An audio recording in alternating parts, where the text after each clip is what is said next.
A very emotional speech from Secretary of State Joan Grow as she concedes her election campaign to Senator Rudy Boschwitz. 8% of the Minnesota vote is in right now as you see Joan Grow getting a hug from Wendell Anderson, the former governor and former United States Senator from Minnesota. Grow and her entourage on stage. I would guess at this point the emotion she showed also has to be felt in the Mondale campaign. Fritz Mondale behind closed doors tonight with many of his own people. And my guess is a tear or two was shed there and probably still is being shed. What figures do we have at this point now? On the Grow race, actual vote counted figures, only 8% of the precincts reported. Boschwitz not that far ahead, 51 to 48, but everybody's projection system has projected that he will be the winner. CBS projecting his final margin would be 59 to 41, and I'm sure Joan Grow conceding on the basis of that and her own figures. I'm sure. Let's defer for a moment to our analysts, Ron Hanberg and David Nimmer. David, the battle certainly was lost. It was going to be lost. But for one who waged such a feisty campaign, don't you think aren't you surprised with 8% of the precincts reporting? Isn't she a bit premature in making her concession speech? Oh, David, I don't think so. I think to motherhood, the flag, apple pie, and Chevrolet, you now have to add plaid shirts, and that's the simple fact. I don't think there's a DFLer in this state who would have beaten Rudy Boschwitz. Makes you wonder why there was such a fight for the nomination. Exactly right. And one of the things that I was thinking of from the old days was that in the last 6 years, nobody has laid a glove on Rudy Boschwitz in this state, and that's the simple fact. He's had a free skate in the state of Minnesota. I can't recall a lot of public criticism during his tenure in the United States Senate. And that's a far cry from the way it used to be when George This and George Farr were state party chairman, and they were always called in press conferences every Thursday or Friday talking about somebody, the incumbent senator or congressman. Both of us remember those, that's right. And those incumbents didn't go for months on time without being attacked in some way. But Rudy Boschwitz basically has been. I say the woman is going to come back. It's hard to tell at a night like this, obviously, but it seems clear that the last has not been heard from Joan Grow. She obviously has to run for re-election if she chooses to 2 years from now. My sense is that she has made a mark in this state in this year, despite the defeat. Rudy Boschwitz, to some extent like Reagan himself, I think, was a man who this year was unbeatable. One of the most impressive things, I think, is the amount of money she's raised. According to DJ Leary, a media analyst, consultant, whatever, she was very impressive in the amount of money that she got out for her campaign. And that was not something, I think, critics of her nomination expected her to be able to do early in the ballgame. That's right, and especially when you consider that Rudy Boschwitz, spent 4 or 5 times as much as Joan Grow. The fact is, and what's kind of forgotten, is that she was successful in raising a lot of money. Obviously, perhaps not enough, but she did quite well. Well, that's it from our perch, and we're going to go back to you, David. Well, you also should note, I guess, that she was able to raise a fair amount of money in a year when Walter Mondale took most of the Democratic money out of Minnesota to his own campaign. More of Election Night 84 in a minute.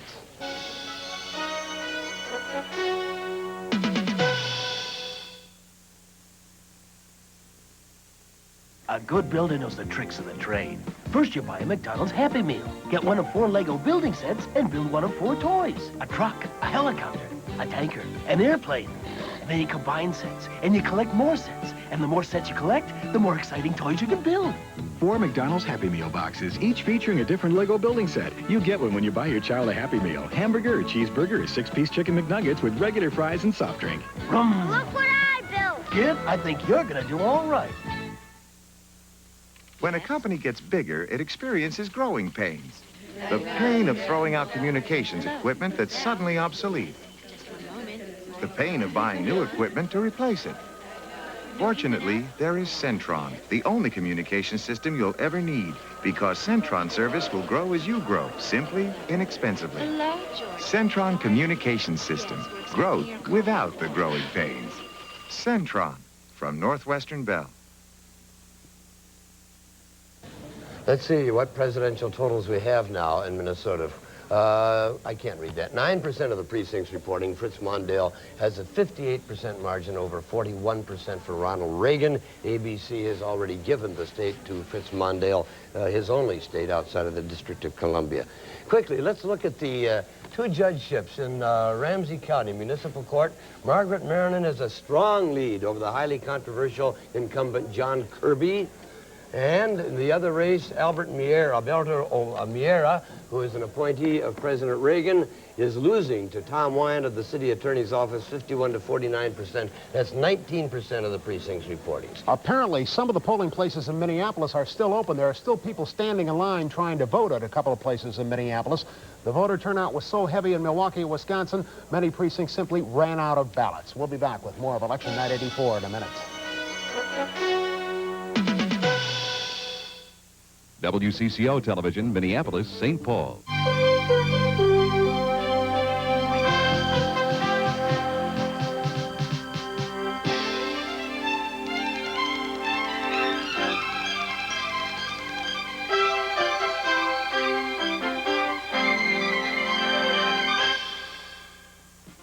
CBS News coverage of Campaign 84 Election Night continues. This portion is sponsored by General Motors. Extra time, extra effort, and attention to every detail. GM is committed to excellence. By Sun Company, where there's sun, there's energy. And by AT&T, we're reaching out in new directions. And now from CBS News election headquarters in New York, here again is Dan Rather. Good evening again. Time and tide running wide for Ronald Reagan tonight, but not, apparently, at least not yet, running deep or deep enough in terms of washing away Democratic policy control of the House of Representatives. Still, a so far unbroken streak of popularity for President Reagan personally. It is 11 p.m. in the East now. Not a single state so far tonight in the Mondale column. He has only the District of Columbia. The polls just now closing in 4 states out west, including the single largest electoral vote block state of California, so the electoral vote total is growing. Ronald Reagan's own home state, California, where Walter Mondale put in a lot of time, money, and effort. Our CBS News exit polling indicates that Ronald Reagan has carried the state of California, which increases his electoral vote total to 474 electoral votes and leaves Walter Mondale still carrying thus far only the District of Columbia with 3 electoral votes. Of the 4 states where the polls have closed at this hour, 68 electoral votes in these states out west alone. 1 state has gone to Ronald Reagan. That's the state of California.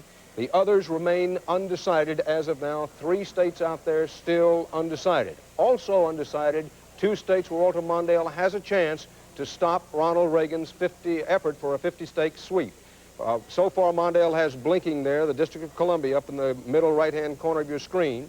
But let's take a look at Massachusetts and Minnesota, 2 states that have not yet been colored on our map for Ronald Reagan. Here are the tabulated votes in those 2 states. Perhaps the last gasp chance Walter Mondale has of preventing a 50-state sweep. In Massachusetts, 13 electoral votes. This is the way the tabulated vote looks in Massachusetts at this moment. Well, apparently we can't get the tabulated vote up, but at our last report, Walter Mondale was leading in Massachusetts. Now, mark well, that's not to say that Mondale has carried Massachusetts, but at our last count, Walter Mondale was leading in Massachusetts, so he has a chance to carry the Bay State's 13 electoral votes. And in Minnesota, Walter Mondale's home state, with 12% of the precincts reporting, these are actual ballots in and counted, Walter Mondale is also leading in Minnesota. It's still very early out there. So, while Ronald Reagan has carried every state thus far that has been decided, it is not yet assured that Ronald Reagan will get an unprecedented 50-state sweep. Walter Mondale has a chance to carry Massachusetts. He has a chance to carry Minnesota, and he still has a chance.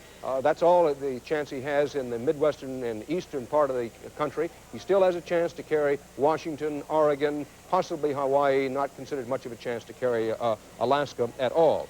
In Oregon, while we don't have a final result in Oregon in terms of how it's going to go in the presidential election, 3-term incumbent Republican Senator Mark Hatfield, CBS News feels comfortable in saying that Hatfield has won the Senate race in Oregon. That's a hold on to a Senate seat for the Republicans. Hatfield beating Margie Hendrickson, the state senator in Oregon. Now, the picture at this hour In terms of the presidential race, an absolute avalanche for Ronald Reagan, and the only question seems to be whether or not he's going to get a 50-state sweep. In the Senate, mixed signals, a pickup thus far of 2 Democratic seats, Gore in Tennessee, Harkin in Iowa, unseating a Republican incumbent senator out there, but the Republicans look to be retaining control of the Senate. In the House of Representatives, our latest CBS News estimate is that Ronald Reagan and the Republicans will pick up about 14 seats in the House. That would not, in most people's estimate, give the president a working majority in the House of Representatives. Now, in the state of Nebraska, a state that long ago was put in the Reagan column for the presidential vote, the Democrats hold on to a Senate seat in Nebraska on the basis of our CBS News exit polling, that is, interviewing people actually left the polling places. Senator James J.J. Exxon, the former governor, holds on to a Democratic seat, beating back the challenge of Nancy Hoke, the University of Nebraska Board of Regents member. So the Democrats hold on to their Senate seat in Nebraska, another place where the president's coattails weren't long enough to bring in a Republican victory. In Wyoming, the incumbent Republican Senator Alan Simpson, as was expected, beats the Democratic challenger Victor Ryan, the chemistry professor from the University of Wyoming. So the Republicans hold on to their Senate seat in Wyoming. Bob Sheeper, how well is the president doing in the Senate races tonight? And double check me, so far we have a net gain of 2 for the Democrats. I did a little arithmetic, Dan, and mind you, somebody said the reason people go into journalism is because they're not very good at arithmetic. In fact, I think you said that. It's certainly true in my case. But listen to this. If the Democrats lose Kentucky and they don't take Illinois, both of those races are still too close, the worst they can do is wind up with a net gain of 1 tonight, and you'd have a Senate that is 54 Republicans and 45 Democrats. If they win those seats, they would wind up with a 2-seat loss for the Republicans. The Republicans would wind up with 53 seats, the Democrats 47. A couple of other little things that come under the adding and subtracting category. As of now, Leslie was talking a while ago about the working majority that they were trying to get in the House. As of now, the Senate is going to be a little more liberal no matter what happens the rest of the night. We did some addition on some of the important issues. On MX, as of now, there are 2 fewer votes in the Senate for MX than there were at the start of the evening. Now, that's based on public positions that people who have been elected to the Senate tonight and people who are already in the Senate have taken. There are 2 less votes for MX there now. On the balanced budget amendment, that's one of Ronald Reagan's pet issues. You notice we middle-aged men have to hold these way out so we can see them. 2 fewer votes for the balanced budget amendment in the Senate now, and on school prayer, 2 fewer votes for that. Well, the only thing about you're saying middle-aged men, I don't know very many people who are 100.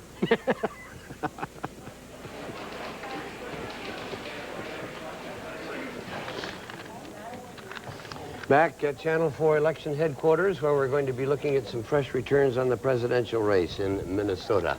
11% of the precincts reporting Fritz Mondale, 57%. Ronald Reagan at this point with 42%. Skip? The Senate race. Rudy Boschwitz already projected the winner, but actual returns in at this point also show him ahead. There are 11% of the precincts reporting now. Boschwitz with a very slim 3 percentage point lead over Joan Grow, who has already, as you saw just a bit earlier, conceded. Congressional races going on and some very interesting ones there. Down in the southeastern part of the state, DFLer Tim Penny, the first Democrat to hold that seat in a long, long time. Looks like he'll be around for another couple of years. 9% of the precincts reporting right now. Penny is well ahead of Keith Spicer. The 2nd District, Vin Weber, who ran the Rudy Boschwitz campaign in 1978 and put Boschwitz in the Senate, a shoo-in over Todd Lundquist, the North Mankato attorney. The 6th Congressional District, and this is a big one, Jerry Sikorsky, the freshman whip on the Democratic side in the Congress. Right now, 1% of the precincts in. He's well ahead of Pat Truman, 68-32, but that one's much too early to make any conclusion on. In the 7th District, Arlen Stanglin, the independent Republican incumbent, over State Senator Colin Peterson now by 10 percentage points. Pat Kessler has been keeping his eye on some very vital House seats, legislative seats that have had Governor Perpich worried to death for these last 10 days or so. Any reason for the governor to have some better feelings about that? Well, as you mentioned earlier, Dave, a lot of people have been out voting late. A lot of people came out today, and many of the polls stayed open, so the returns are coming in very slowly. However, it is inconclusive at this point, but we do have some returns from around the metro area and some of the targeted districts around the state. We have Paul Teedy, the Republican incumbent, virtually tied with Tom Isle, the DFLer, in Pequot Lakes, around that area, District 13A. We're over in District 64B. Dick Cohen has 58% of the vote over Republican challenger Mike Kasinkas with 42%. And in District 1A, we have Jim Tunheim with 57% of the vote over Mr. Kramer, 43% of the vote. These are unofficial figures in District 1A. So at this point, the returns are inconclusive. However, because of the strong vote, the big turnout in Minnesota, and the large turnout we understand in southern Minnesota, the Republicans are saying that this could bode well. Democrats still say, however, that they intend to retain control of the Minnesota House. We will follow these returns all through the evening, however. And with Mondale appearing now to have won his home state, that could have some bearing on that as well. We'll have more of Election Night 84 in a minute.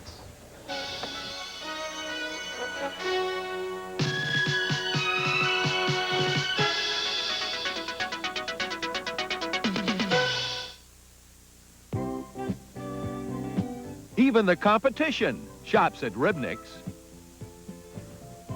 Welcome to Ribnick Furs. May I help you? Thanks, we're just browsing. Look at the selection, and they have twice as many fur coats and jackets as we do. This same coat is $300 less than at our store. That's why so many people who shop at our store buy their furs at Ribnick's. At Ribnick Furs, the discount is the difference. Once you see it, you'll never forget it. Once it gets in your mind, it will stay in your mind. Introducing Calais from Oldsmobile. Brand new for 1985. The impression will linger. The performance will astound. Calais from Oldsmobile. Its good looks will haunt you. But until you drive it, you haven't even begun to get the feeling. There is a special feel in an Oldsmobile. Calais.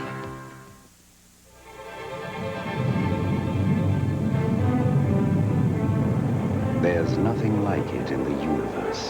The Ultronic system. Space-age technology that makes the new Mr. Coffee unlike any coffee maker on Earth.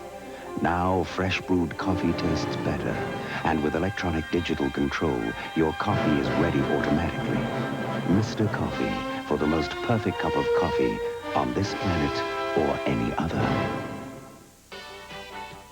On the next Hour magazine, our month-long salute to television classics reunites Name of the Game stars Robert Stack and Gene Barry. Whoever got the idea of putting People magazine together as a real magazine, obviously they took it from us. Plus the fashion styles of Sophia Loren and Olympic gold medalist Mitch Gaylord on the next Hour magazine with Gary Collins.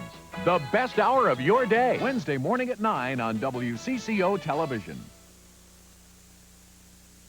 We're happy to report that the world did not stop turning by this 1984 presidential election. Other news events have transpired locally, nationally, and internationally.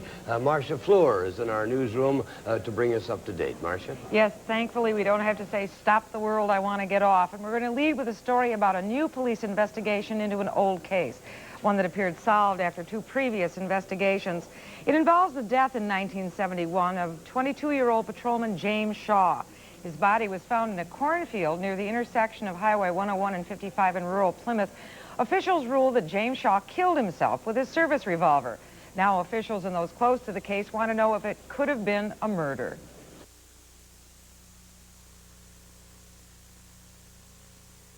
Shaw was a well-thought-of young officer. He had, earlier that day, had seen 2 or 3 people in short-sleeved blue shirts walking around in that general area. People who might have been police officers. Well, they could have been. Minneapolis police and the state BCA are both involved in this investigation. Tonight, a 35-year-old man convicted of a St. Paul murder is beginning a life sentence. Charles Andrews was sentenced today in the stabbing death of his former girlfriend last August. Andrews claimed the woman died during a struggle over a knife, but a medical examiner testified the wound was too deep to be an accident. No freedom for 2 northern Minnesota tax protesters. Today, Wilhelm Schmidt and Roger Luther were denied bail by a U.S. magistrate in St. Paul. The pair denied violent intentions against IRS agents, But the FBI presented witnesses at today's hearing who testified Schmidt and Luther stored arms in their homes to hold off federal agents. The tax protesters claim the arms were kept to protect the U.S. in case of invasion.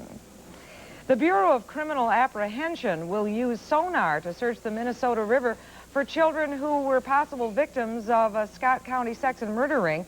BCA Director John Cheetah told reporters the search will begin Thursday. The BCA had earlier dismissed the idea of dragging the river. The Attorney General's office asked the Bureau for help with this set of allegations and with other facets of the state's probe into allegations of child sexual abuse. Talks will begin in Moscow later this month between the U.S. and Russia. The superpowers will discuss how to keep nuclear weapons and technology out of the hands of non-nuclear nations. But Soviet Foreign Minister Andrei Gromyko told a Moscow audience that the U.S. is refusing to talk about a complete and universal ban on nuclear weapons tests. Discovery is on the launch pad tonight, awaiting another takeoff tomorrow morning. The 5-member crew, 1 woman and 4 men, made final preparations today for their 8-day mission. Also today, troubling news about the tiles on the Space Shuttle Challenger, which may prohibit a December flight. And success is top priority, and we will not compromise safety in order to meet schedule. On this flight of Discovery, astronauts plan to deploy 2 commercial satellites into space and walk in space to recover 2 others. Centuries of tradition today were blended with modern-age security as Queen Elizabeth opened Parliament in London. Amid threats from the IRA of more bombings, the Queen, her royal heir Prince Charles, and Princess Diana rode a carriage from Buckingham Palace to Parliament. There she gave a traditional opening speech. The heightened security comes in the wake of an IRA bombing in October aimed at killing or injuring Prime Minister Margaret Thatcher. Tonight in Tehran, more than 100 passengers are free following the hijacking of a Saudi Arabian plane. The 2 hijackers were overpowered by several passengers. One of those passengers used an axe to attack one of the hijackers. They had demanded $500,000 and political asylum in Iran. It was 2 years ago yesterday that Jamie Fisk underwent a liver transplant that caught the attention of the whole world. This afternoon, Jamie and her family flew back to the Twin Cities for her annual checkup. Her parents say she's doing fine. She just started catching up hand over fist. Developmentally, height, weight, size, everything. She seems to be right on target.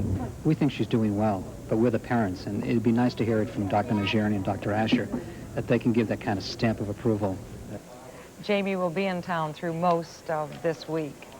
The baby Faye is thriving. 11 months after the infant received a transplanted baboon's heart, she is described as growing stronger and gaining weight.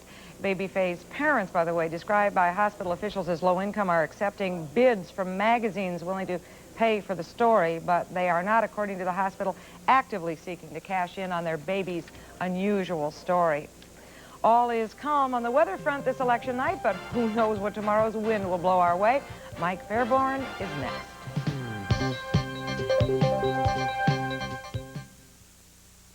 When a company gets bigger, it experiences growing pains.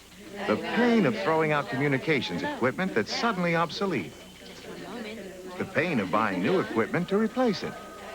Fortunately, there is Centron, the only communication system you'll ever need, because Centron service will grow as you grow, simply, inexpensively. Centron Communication System. Growth without the growing pains. Centron, from Northwestern Bell. When your business needs a bank, you want one with bankers who understand your business, provide creative ideas, and have the authority to respond quickly. You want an aggressive bank with the strength and expertise to meet your needs and a get-the-job-done attitude.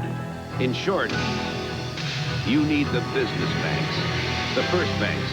We are the business banks, where your business belongs. This is Alan. He's sort of my protege.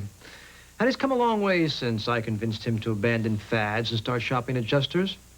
Look at this alumni club suit. Stylish, elegant, yet absolutely businesslike. Say, where were you at 11? Did somebody send you on an errand? No, I was in a planning meeting with the chairman of the board. Perhaps it's time I updated my resume. Juster's, for powerful clothes. Maybe too powerful. With a truckload of new standard features and a price of only $57.49, the new Mitsubishi Mighty Max is tough to beat and easy to own.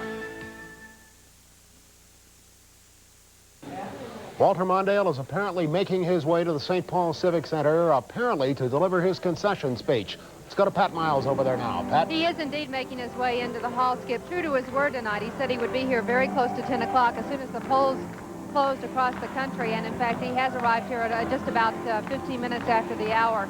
Tom Titchum said earlier tonight, when Walter Mondale comes into this hall, he needs us, and indeed he does. He is now making his way to the podium where, awaiting for him there, Wendell Anderson, Mark Dayton, also on the podium, of course, Mary Monahan, the state chair.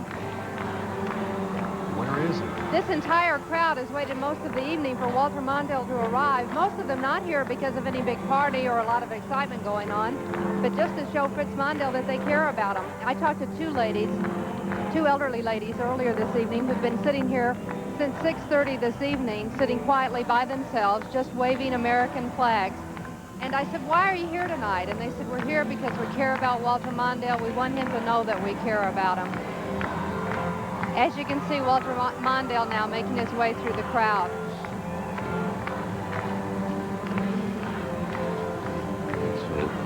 You can be sure, Skip and Dave, that Walter Mondale, if nothing else out of this campaign, is darn proud that he carried his home state. One of the things that Mary Monahan said earlier this evening was, we intend to win in Minnesota. If we do nothing else, we intend to win in Minnesota, and in fact, it appears now as if they have. So I am sure that Fritz Mondale will make some reference to that fact tonight as he addresses this Minnesota crowd tonight.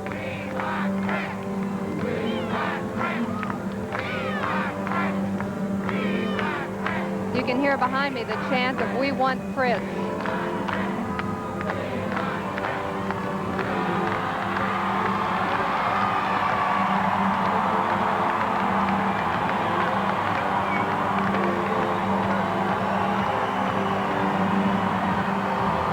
With Fritz Mondale tonight, of course, his wife, his daughter Eleanor, his two sons, Ted, William.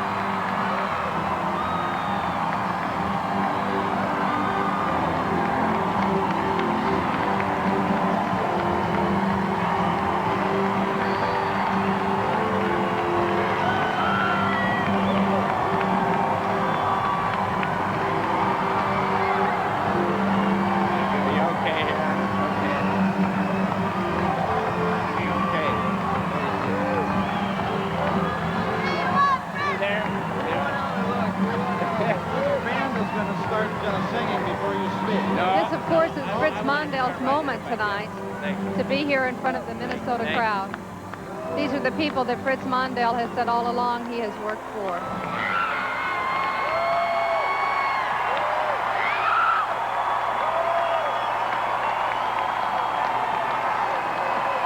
Thank you.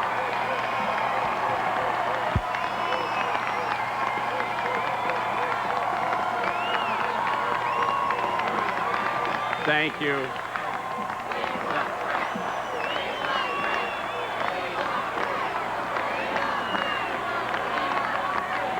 Thank you very much. Thank you very much.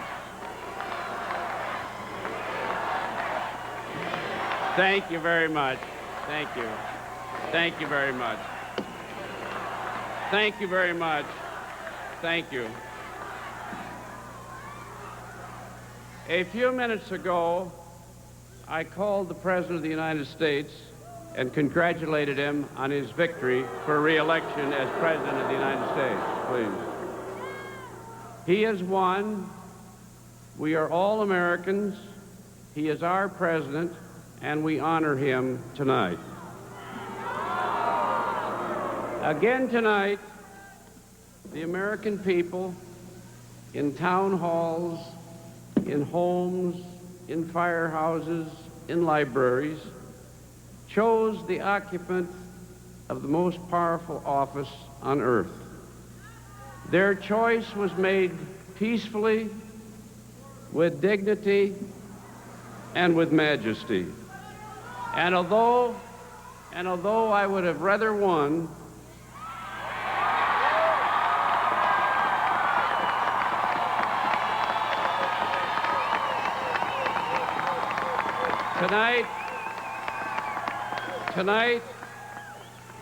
Tonight we rejoice in our democracy. We rejoice in the freedom of a wonderful people, and we accept their verdict. I thank the people of America for hearing my case. I have traveled this nation, I believe, more than any living American. And wherever I've gone, the American people have heard me out. They've listened to me. They've treated me fairly. They've lifted my spirits, and they've added to my strength. And if there's one thing I'm certain of, it is that this is a magnificent nation with the finest people on earth.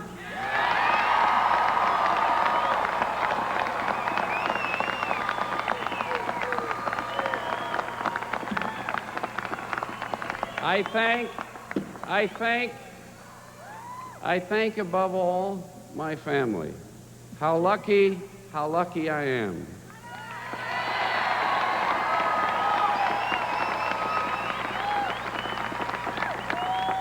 Joan has campaigned with class all over this nation. Where are you?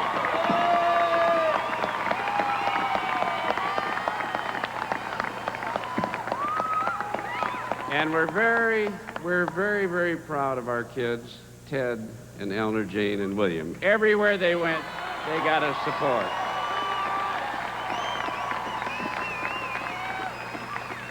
And I thank Geraldine Ferraro. We're very proud of Jerry. We're very proud of Jerry.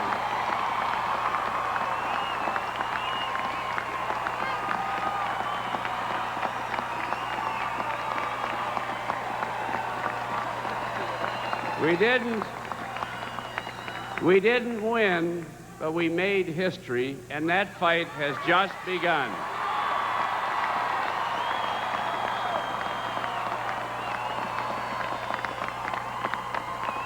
And once again, here I am in Minnesota.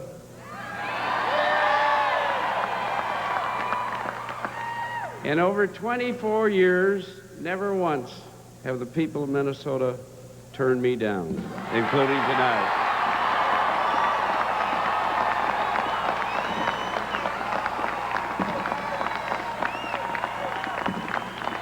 Minnesotans, this is a special state, a remarkable state with a special spirit. And time again in the past, Minnesota has led the way for our nation, and I think you did it again tonight.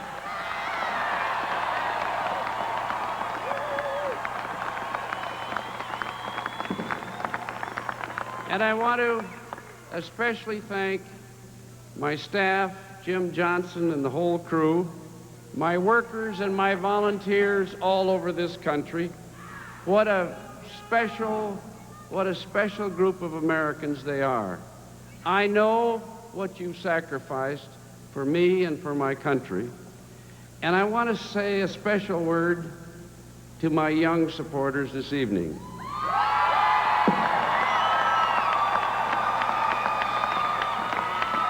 I know how you feel because I've been there myself. Do not despair. This fight didn't end tonight. It begins tonight.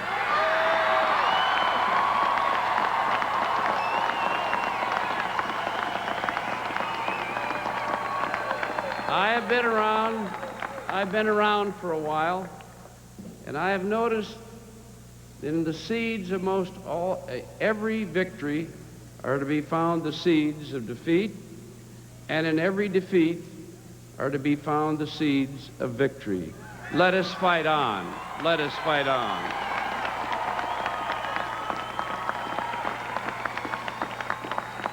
My loss tonight does not in any way diminish the worth or the importance of our struggle. The America we want to build is just as important tomorrow as it was yesterday.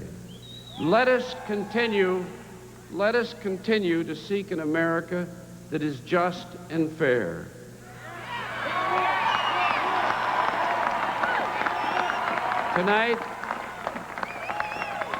Tonight especially, I think of the poor, the unemployed, the elderly, the handicapped, the helpless, and the sad, and they need us more than ever tonight.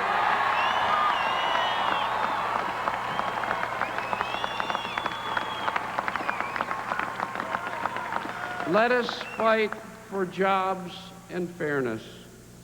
Let us fight for these kids and make certain they have the best education that any generation ever had. Let us fight for our environment and protect our air, our water, and our land. And while we keep America strong, let's use that strength to keep the peace, to reflect our values, and to control these weapons before they destroy us all.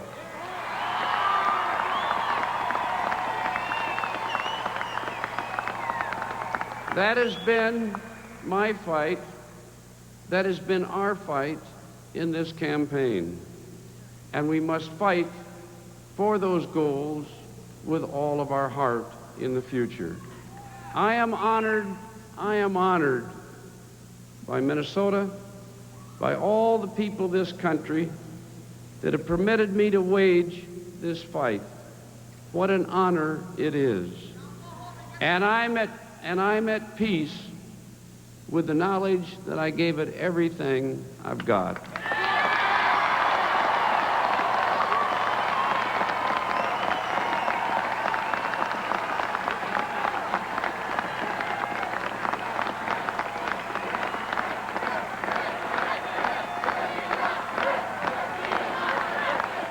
So I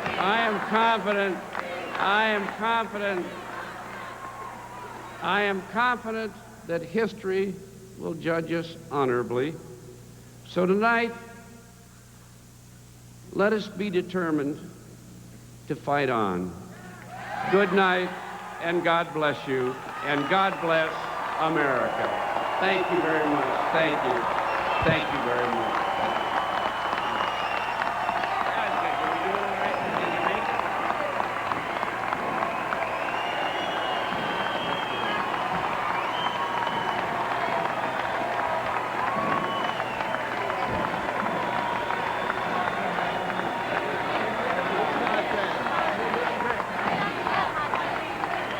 Thank you and good night. God bless you all. Thank you.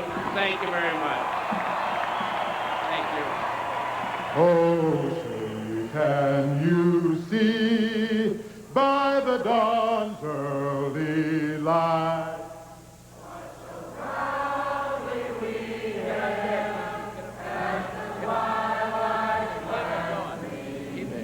whose broad stripes and bright stars through the perilous fight, o'er the ramparts we watched were so gallantly streaming, and the rocket's red glare, the bombs bursting in air, gave proof through the night that our flight was still there.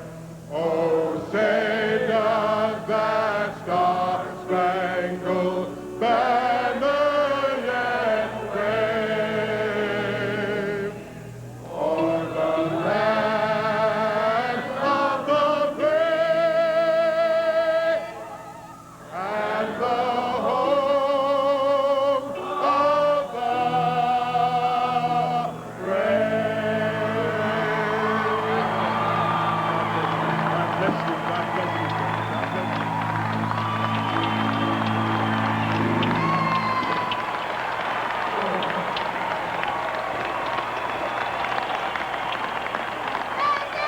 Well, 22 months ago, not far from here, Walter Mondale told the nation that he was ready to be president. Tonight he has accepted defeat.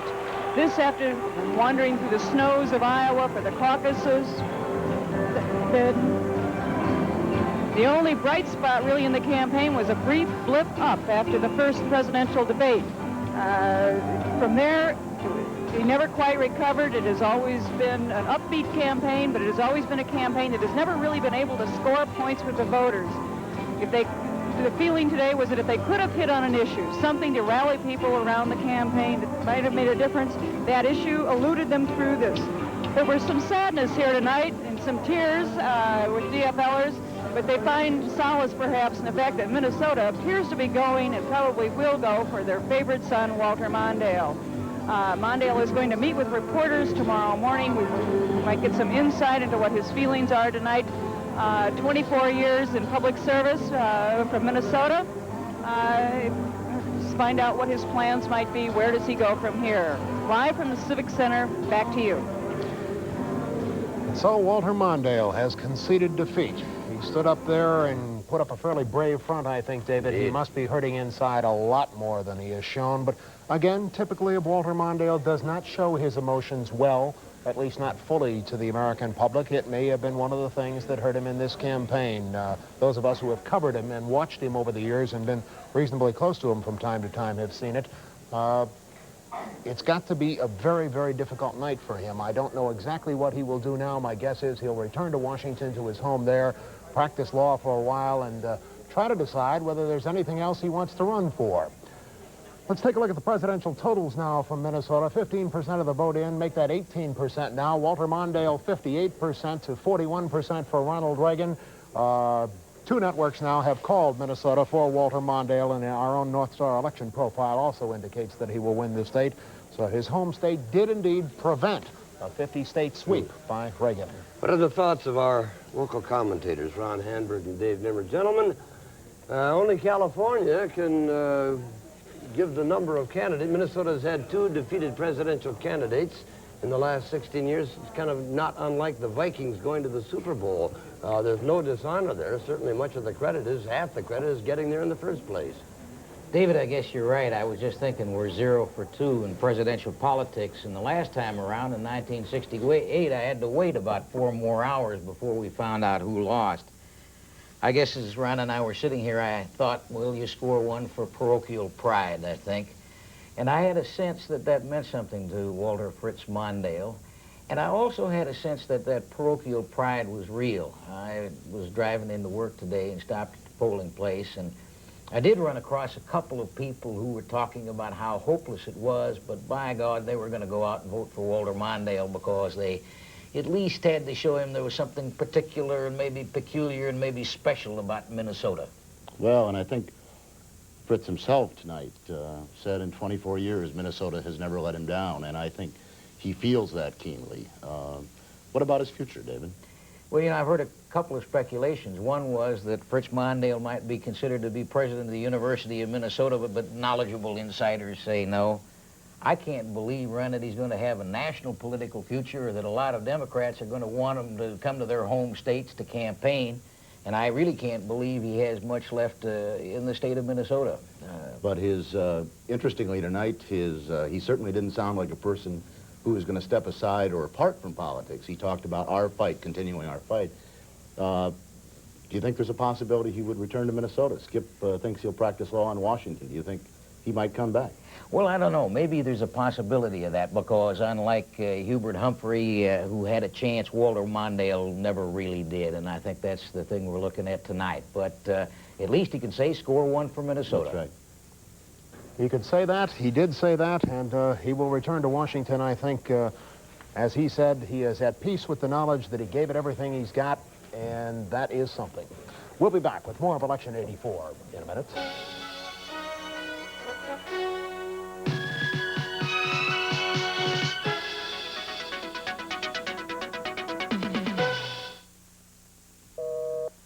Who responds to your business communication needs at AT&T? At Norstan, I do. We tailor our Roam computerized telephones to your exact specifications. And we support your Rome system with over a decade of design, installation, and service experience. So try calling the president of AT&T. Then call me. See who responds first. Norstand Communication Systems for revolutionary results from evolutionary equipment.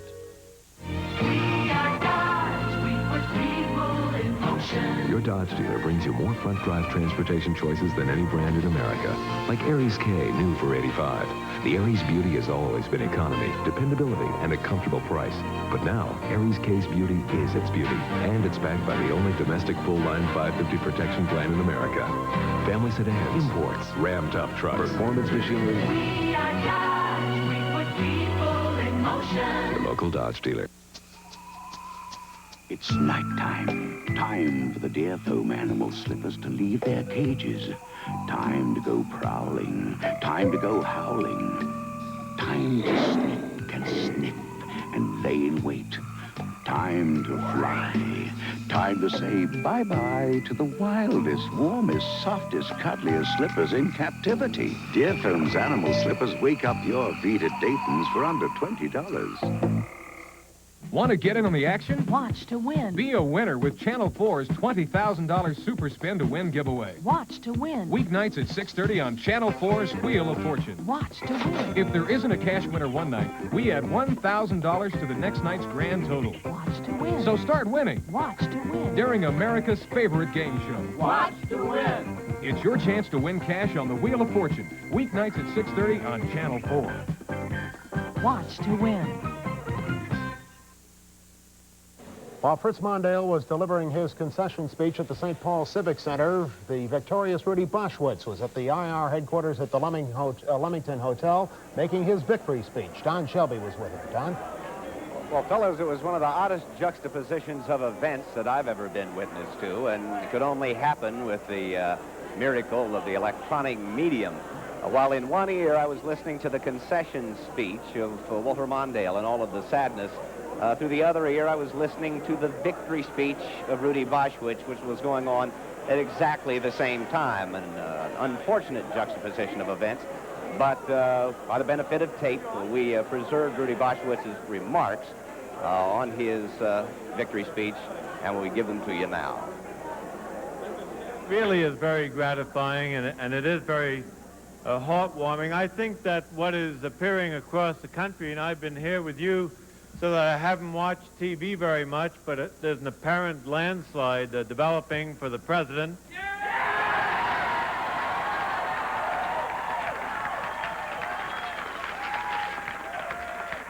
And I think that what we are hearing tonight is the message that we have bought, the message that the president has bought, the message that I bring, indeed, a message of hope and opportunity, of growth, the idea of jobs, of a society that is going to accommodate all those who wish to grow with it. That is indeed the message that the American people are saying they accept tonight, and I accept it, and I indeed...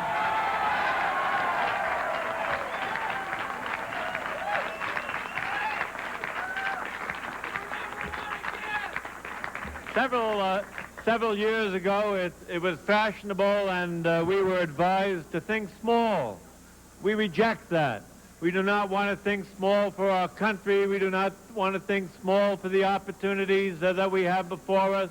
We do not want to think small in our lives or for our country or the world. We reject the idea that we should think small, that there is hope, that there is opportunity, that there is growth, that we all can prosper, and that indeed, as the president has said, and as I have echoed across the state as well, the best is yet to come for our nation. That being the taped response by Rudy Boschwitz, his announcement that he was accepting the victory tonight over Joan Grove for the United States Senate seat. Tomorrow, by the way, as an aside, is Rudy Boschwitz's 54th birthday. And tonight, following that speech, cake was presented to him, and he thanked the crowd. And he thanked the voters by saying that the voters of Minnesota had given him the very best birthday present that he had ever gotten in his life. That's it from the Leamington. back to you. Thank you, Don. I don't think anyone in this campaign has seen Rudy Boschwitz that animated, ever. Well, he had some senatorial reason to be career. tonight, no question. We have some results in the legislative races, primarily in Ramsey County.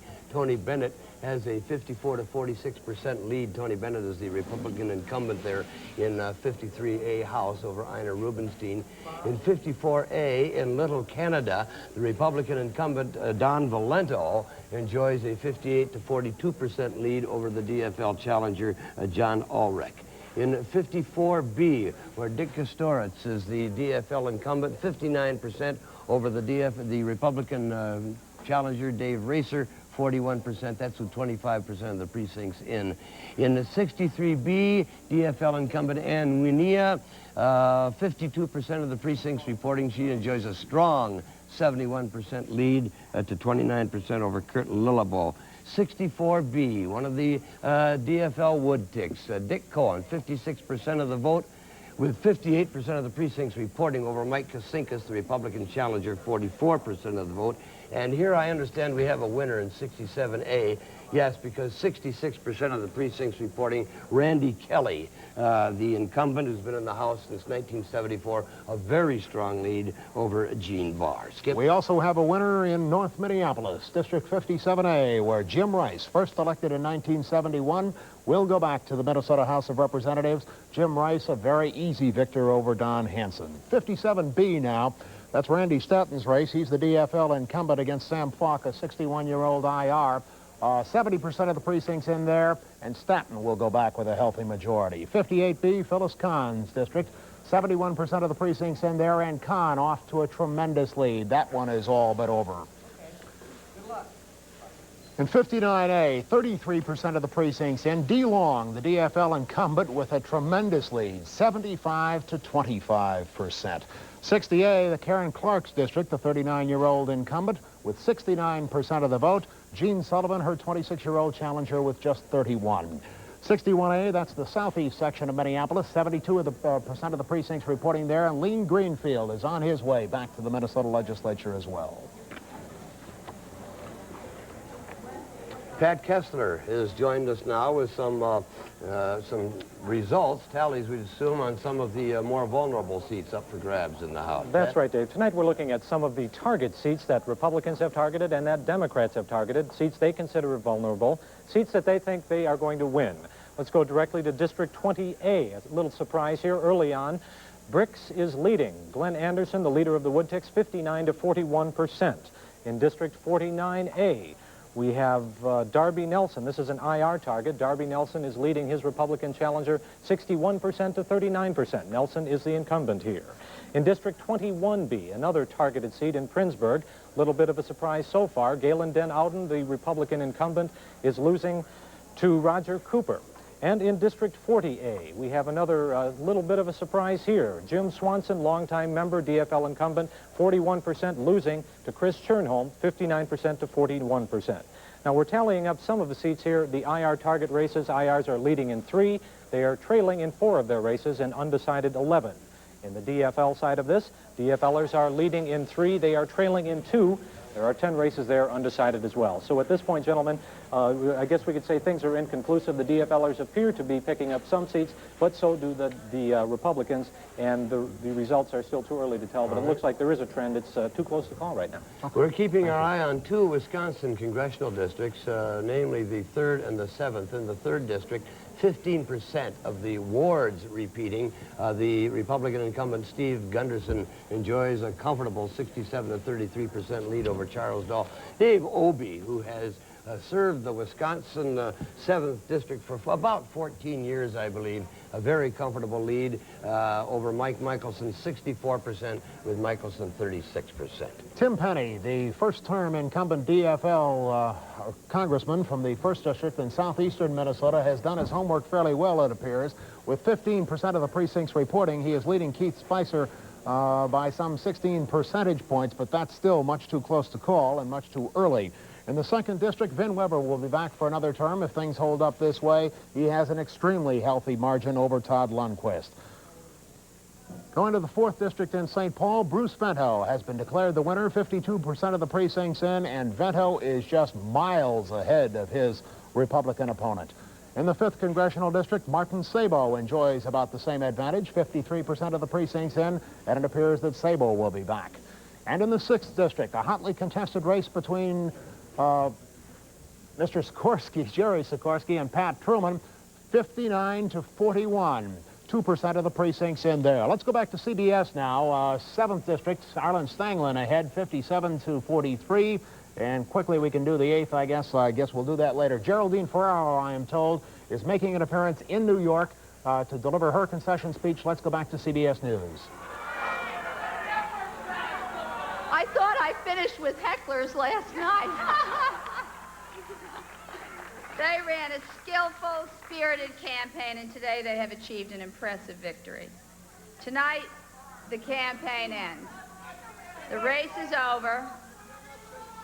This is not a moment for partisan statements. It is a moment to celebrate our democracy and to think of our country.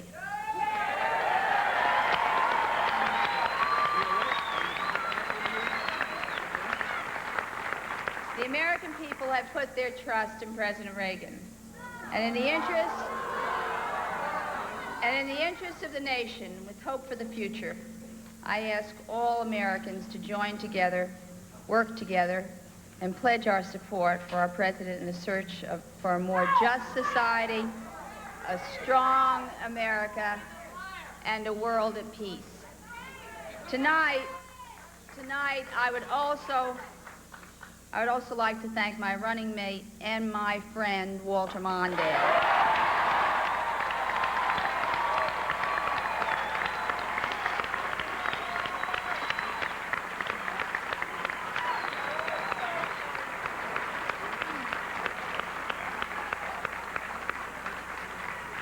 For more than 2 decades, he has forsaken personal gain to promote the public good.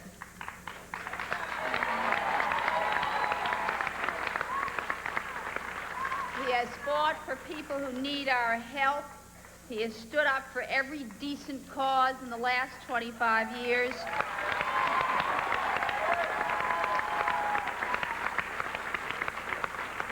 And even though he did not win this race for the presidency, in 1984 he waged another battle, a battle for equal opportunity, and that battle Walter Mondale won.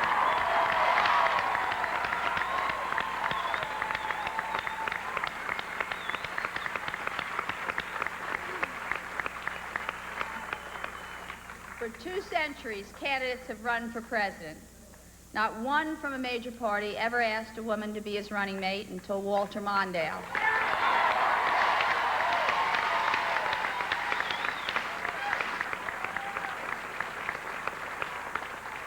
When he asked me to be campaign by his side, he opened a door which will never be closed again.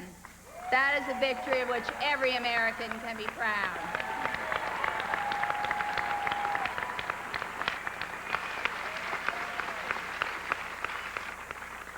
Campaigns, even if you lose them, do serve a purpose. My candidacy has said the days of discrimination are numbered. American women will never again be second-class citizens.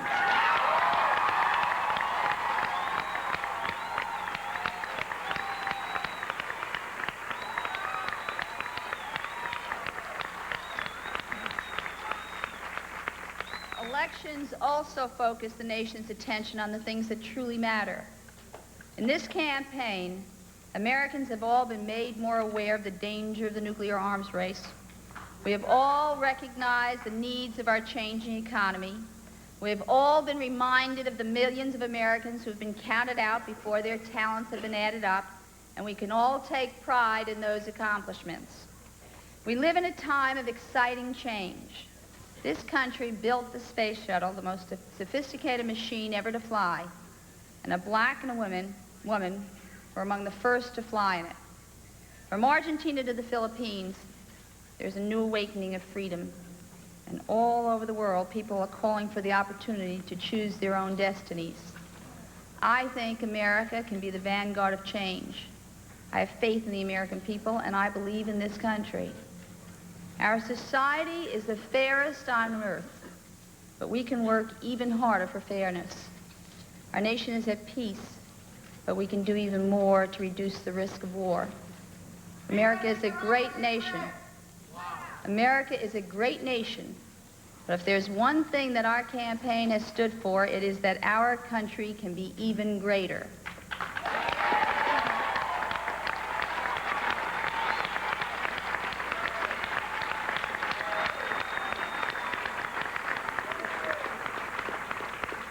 That cause, our country's cause, is never finished.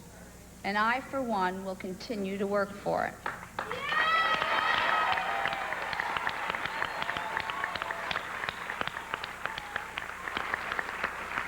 Tonight brings an end to a long campaign. This is a moment to rejoice in our democracy. It is also a moment for us to be proud. All of us can go to sleep tonight confident that we did everything we could to win this election.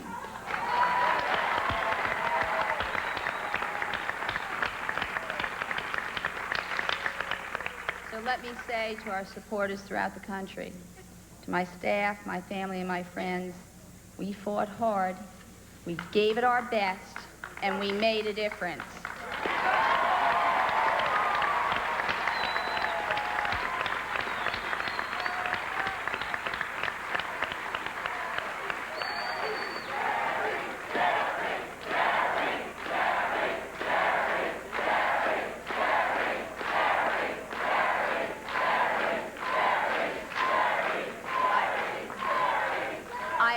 To be proud of what we have done.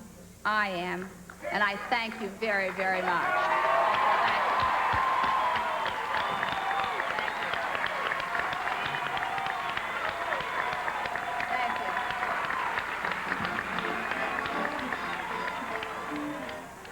Geraldine Ferraro accepting defeat in Queens, New York. We have some Hennepin County District Judge races for you now. The veteran incumbent Chet Durda has apparently won re-election, although there's only 27% of the precincts in. He holds a commanding lead over John J. Hancock. In District 2, Hennepin County, again, county judges, rather. Charles Porter looks like he's in some trouble there. Patrick Foley, the 54-year-old challenger, right now is holding a 2 percentage point lead. County Commission races in District 2, just 5% of the precincts in there. Randy Johnson is ahead by a couple of percentage points. That's too close to call and pretty inconsequential returns. District 3 with 22% in, Dick Kramer 56-44 over John Keefe, the former state legislator. Again, not enough there to call it either. Bud Robb was unopposed in District 5 in Hennepin County. He'll be reelected. And in the Hennepin County Municipal Judgeship, James Rogers. Well, I guess we don't have those figures the way it looks right now, David, so let's go on to something else. So Fritz Mondale is winning, will win Minnesota. Outside of the District of Columbia, the only state he undoubtedly will win.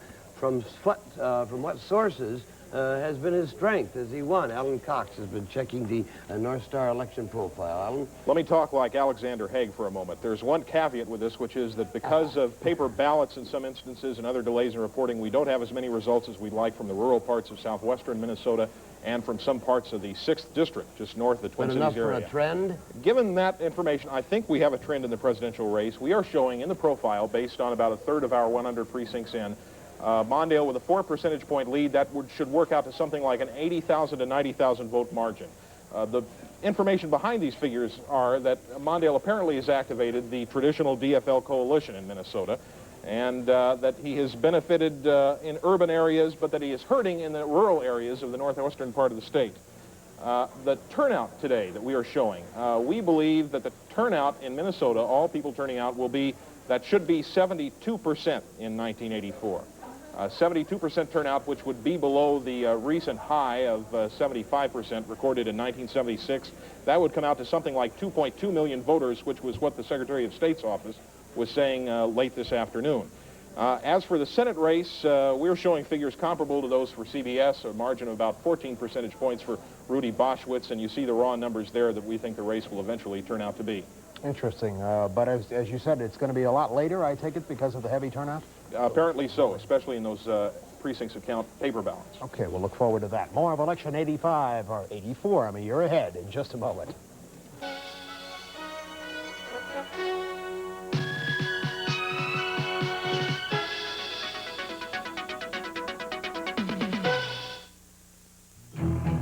When your business needs a bank, you want one with bankers who understand your business, provide creative ideas, and have the authority to respond quickly.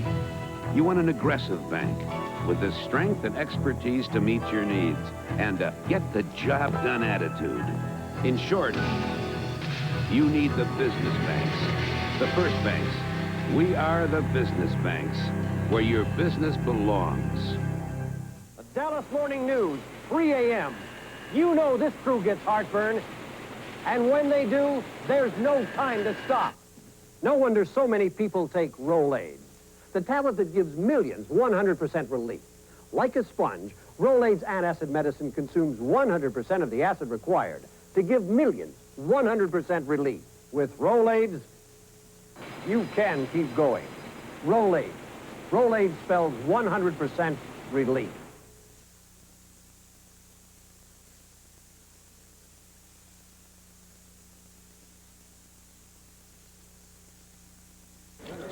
Just a couple of seconds past 11 o'clock, and there are some other things in the offing tonight besides just the election returns. One of them comes from the Vikings camp. Mark Rosen. Well, Skip, there was a late development tonight from the Minnesota Vikings, although not a surprising one. Jerry Burns, their offensive coordinator since 1968, has resigned effective at the end of this season. Burns made the announcement today in order to let the major colleges and other pro teams know of his availability. Jerry has been a longtime friend of John McKay of Tampa Bay, who yesterday turned in his resignation. McKay will become president of the Bucs, and Burns could be a leading candidate for the head coaching job at Tampa. When Les Steckel took over from Bud Grant this season, Burns' input was greatly diminished. An educated guess here is that Bob Leahy, an assistant coach with the Vikings this year, will become the new offensive coordinator for next year. Well, Ken Herbeck of the Twins finished second in the American League Most Valuable Player voting today. But let's first focus on Willie Hernandez, the winner. At least for this year, he joined such baseball deities as Newcomb and Koufax and Gibson to win the Cy Young and MVP awards in the same year. In fact, he's only the second reliever. Raleigh Fingers was the first to win both coveted awards. Hernandez collected 32 saves out of a possible 33 situations for the world champion Tigers.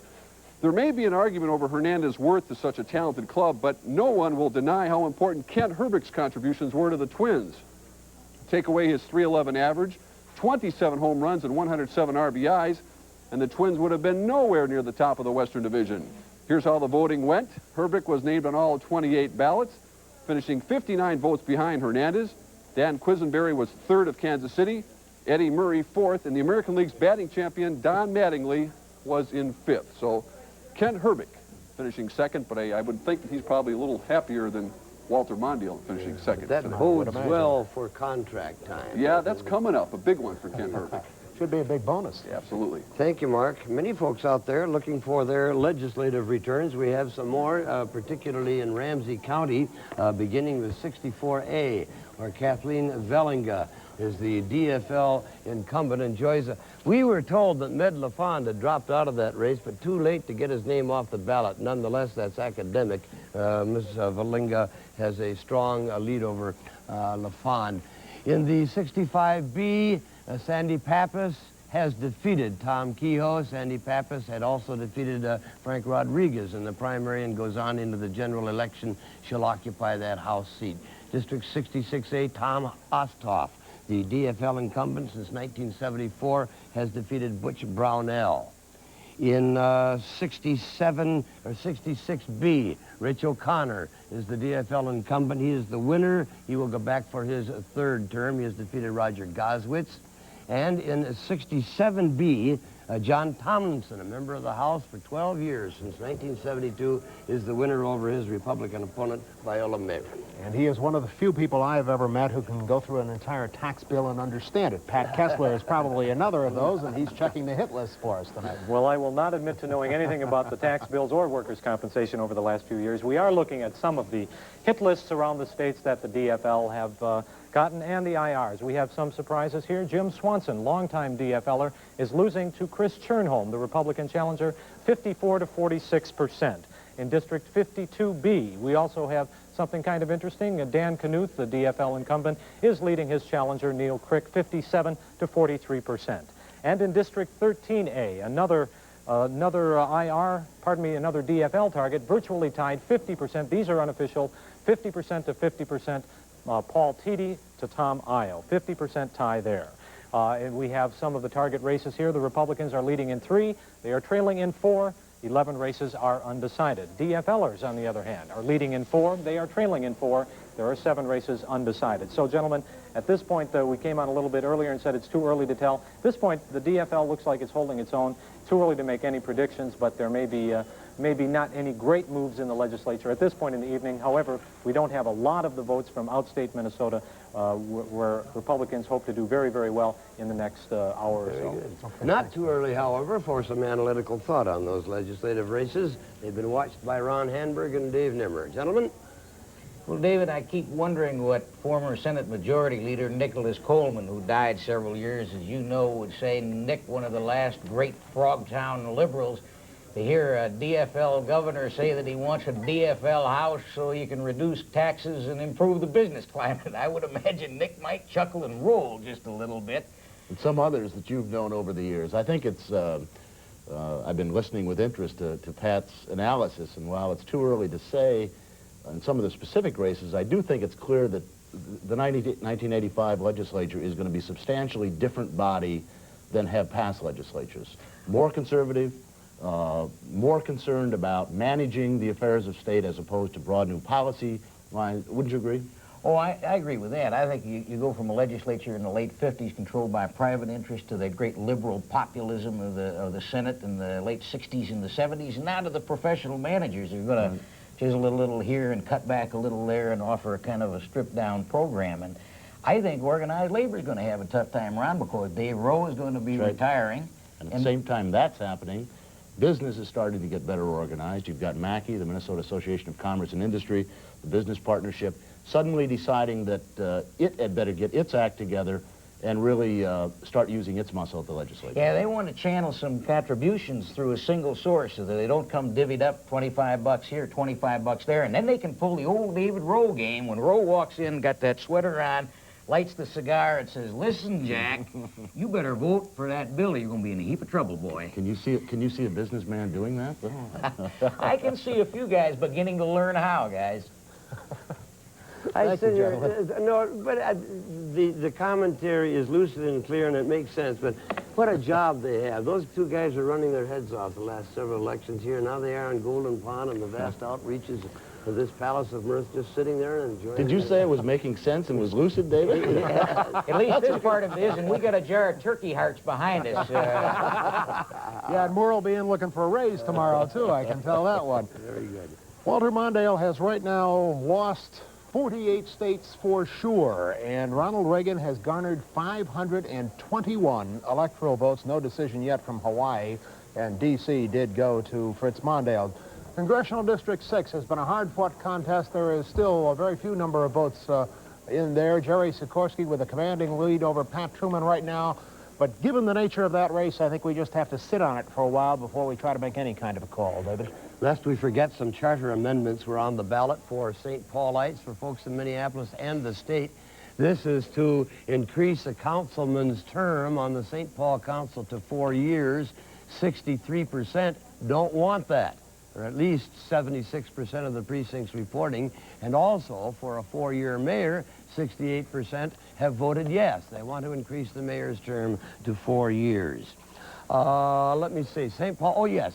This is the seat from which Bob Fletcher resigned last year, and 2 women are battling it out. 69% of the precincts reporting. Kiki Sonnen has 53% of the votes. Janet Diederich of 47%. 2 seats up on the Ramsey County Commission. 45% of the precincts reporting. Bob Orth, the 10-year incumbent, is obviously the winner there over D. Canuck. And in the 7th District, Hal Nordgaard, who has served on that body for 12 years, is the winner over Bobby Jones. David Allen Cox is with us again with some more results from our North Star election profile to give us a much better idea than we've had before where the votes for Walter Mondale have come from in Minnesota. The question may be, if it's the Democratic Farmer-Labor Party, where are the farmers? Because we see a very clear split between the presidential candidates when divided up between urban and rural. Here are the urban figures as we see them through our North Star election profile. You can see a 9 percentage point lead for Mr. Mondale. That's what we expect the final result to be. But when we turn to the rural, it's almost a mirror image. The figures are virtually reversed. An 8 percentage point margin in the rural presidential race profile for President Reagan. It would be 54 Reagan, 46 Mondale on the rural figures, as you see there. Breaking down the state by geographic regions, in the north, it's a very close race. Reagan, of course, doing well in northwestern Minnesota, Mondale doing well in northeastern. In the southern parts of Minnesota, a very close race, closer than you might expect in some ways, but once again, we're waiting for returns from southwestern Minnesota, which we assume will be a Reagan stronghold. And the Metro, a very strong lead for Mondale, a 10 percentage point lead, somewhat typical of the DFL. Very quickly, some similar figures in the Senate race, and we see here the divisions are not quite so pronounced. Rudy Boschwitz leading Joan Grow nearly 2-to-1 in the urban areas, and even less so in the rural, in the figures we show now. Boschwitz 60, Grow 39. And in the split of Minnesota into three parts, Rudy Boschwitz leading by 19 percentage points in northern Minnesota, leading by 36 percentage points we expect it to be in southern Minnesota, and in the metro area, even Joan Grow behind by a margin of about 2-to-1. Thank you, Alan. We have some new figures, we understand, on the municipal court, Ramsey County, where the controversial John Kirby has been running, and he has been defeated by Margaret Marin. And Margaret Marin has been a member of the Ramsey County Attorney's staff for 10 years. We do not have to go over, and we do not have to repeat the several troubles into which John Kirby has gotten himself into. He has been defeated by Margaret Marin. Skip? Thank you, David. We'll have more of Election Night 84 in a minute.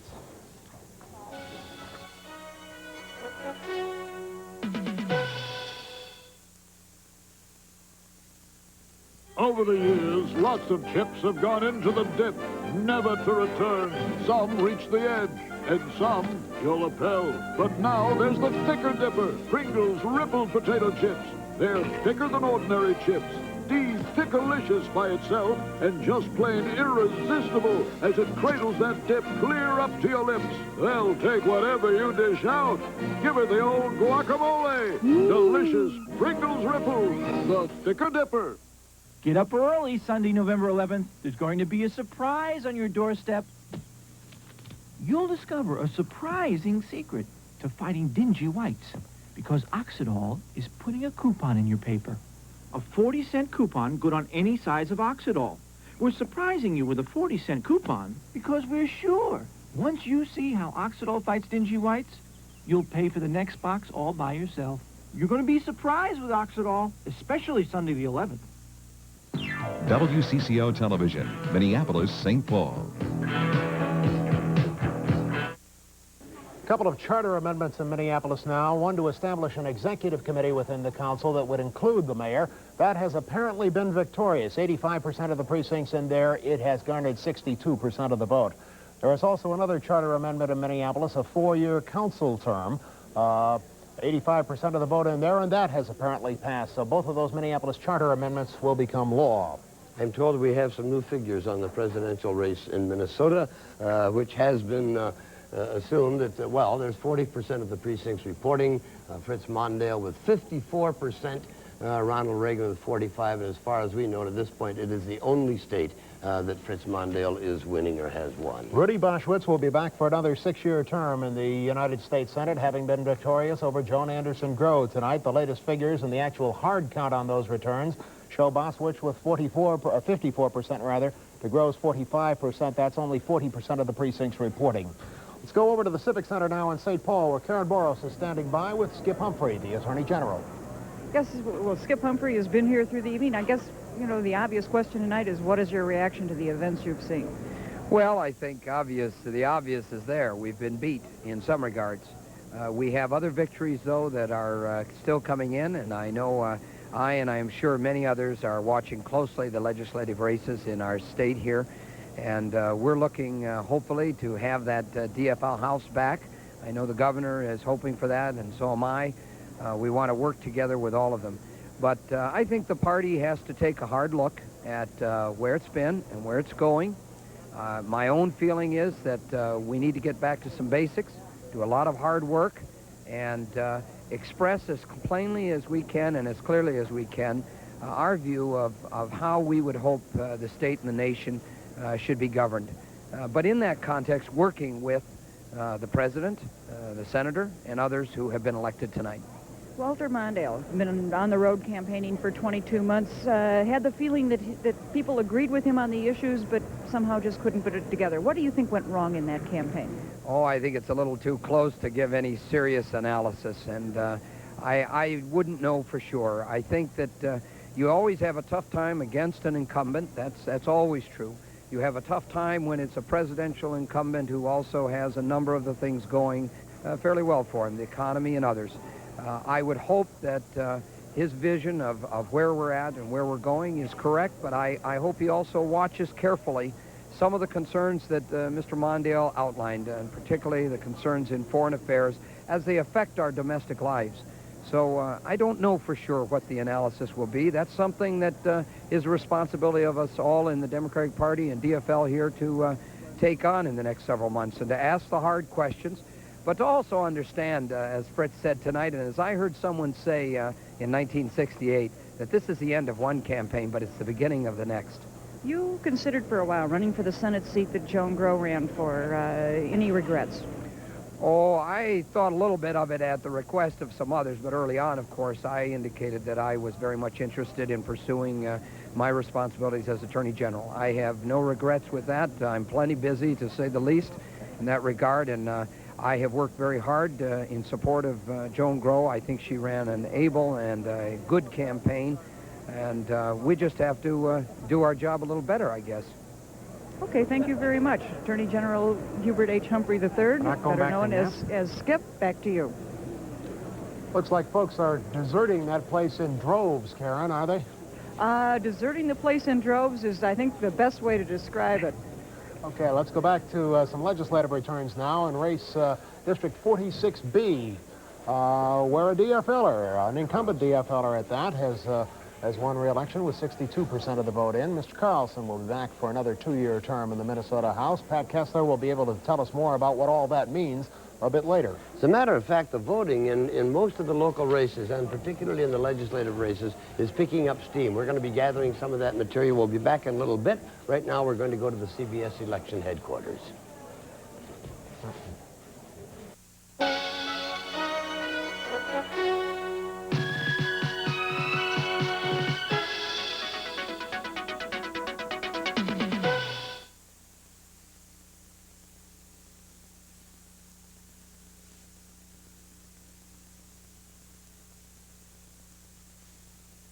At AT&T, we know you never think about our torture tests. Yeah, but, it's just a phone. Or about our extraordinary quality control. I hear you fine, Mom.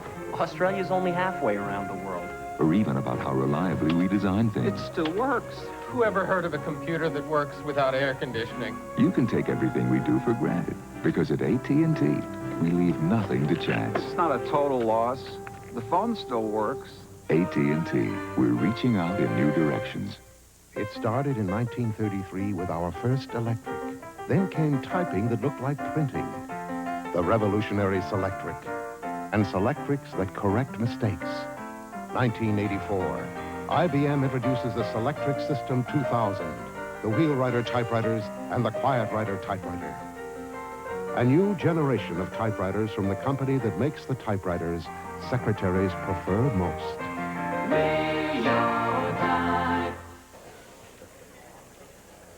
Back at our CBS News election headquarters in New York, I have made at least one minor error, probably a great deal more than that as we went along tonight. Alaska is already firmly in the line for President Reagan. Alaska's electoral votes go to President Reagan. The only two states that by our CBS News estimates and exit polling that have not been decided are the states of Minnesota and Hawaii. In Alaska, 3 electoral votes. It clearly goes to Ronald Reagan. I believe we mentioned that before, but I can't be sure. I want to make sure that you understand that you see Alaska down on the sort of the left-hand side of your screen. You have Alaska and Hawaii put together underneath there because our screen wasn't large enough to have them out where they belong. Ronald Reagan has 521 electoral votes. He's carried every state. The only place where he hasn't carried, little blinking dot up there in the District of Columbia, that's the only place where Walter Mondale has 3 electoral votes. And Mondale's only hopes of preventing a 50-state sweep, or in his home state of Minnesota and possibly in Hawaii. Hawaii has never voted Republican before, but all of the public opinion polls before the election indicated that Ronald Reagan might indeed carry it. So those are the two places to watch as to whether Ronald Reagan will indeed get the historic 50-state sweep. A historic nationwide electoral landslide, the kind to build a political future on.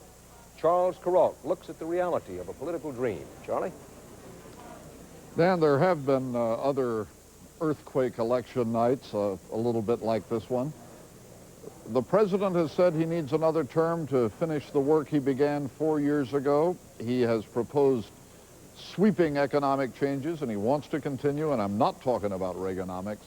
I'm talking about the New Deal. The year is 1936, and the president is Franklin Roosevelt. 4 years ago, FDR pieced together a coalition of the hurt and helpless. For the first time, blacks abandoned the party of Lincoln. This coalition will constitute the Democratic base for 50 years. The country has never known such misery, nor has it ever seen such remedies.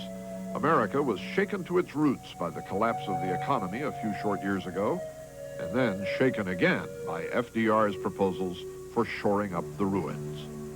In his acceptance speech at the Democratic Convention, FDR has promised, "This generation of Americans has a rendezvous with destiny." It's Roosevelt in a landslide. The counting is over. But the debate is not. This election promises to cast its shadow over the rest of the century. We will argue the issues of this night over and over again. I voted for President Roosevelt in 1936 for Social Security. I did not vote for him because I perceived in him a man of great ability and undoubtedly a man of sincerity of purpose, but Savior. A virtual dictator in the White House. Before that landslide, they used to say, as Maine goes, so goes the nation, Dan. Of course, it was Alf Landon of Kansas who was beaten so badly by Roosevelt in 36. Roosevelt carried every state but Maine and Vermont. And Governor Landon is able to chuckle about that beating all these years later. He says that was the election that changed the saying to as Maine goes, so goes Vermont. Charles, one tends to forget what a master of radio Franklin Delano Roosevelt was. In the days before television, people spoke of him as a master of radio, much in the same way they speak of Ronald Reagan being a master of television these days. Governor Landon has told me in the course of chats on that front porch of his in Topeka that radio was one of the things that beat him. FDR was just so much better speaker than he was. FDR, the first radio president, I suppose they said at the time. Thanks, Charles. One of the big election night questions continues to be how the 15 or so, we don't quite know what the number will be, but it looks like it might be 15 or 16, Republican seats gained in the House of Representatives may affect or not affect the working control of the House of Representatives.